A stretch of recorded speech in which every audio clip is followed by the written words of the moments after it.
તો આગળ વાત ડભોઈની અમદાવાદ અને વડોદરા શહેર બાદ હવે ગ્રામ્ય વિસ્તારોની વાત કરવામાં આવે તો વડોદરા શહેર બાદ હવે ગ્રામ્ય વિસ્તારોમાં પણ પેટ્રોલ પંપ પર અચાનક ભીડ જોવા મળી રહી છે।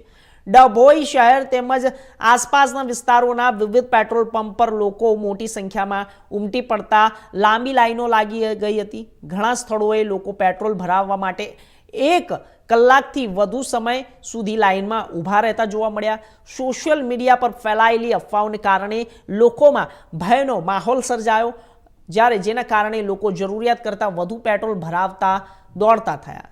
અને આ સાથે જ પરિસ્થિતિને ધ્યાનમાં રાખીને તંત્ર દ્વારા લોકોને અફવાઓ પર વિશ્વાસ ન કરવા અને પેનિક ન થવા અસર કરી।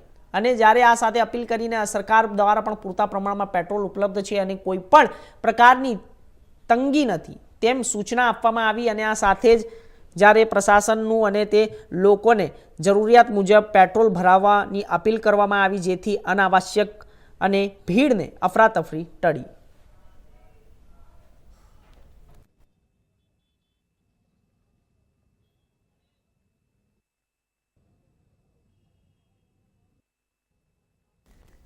તો આગળ એક મોટા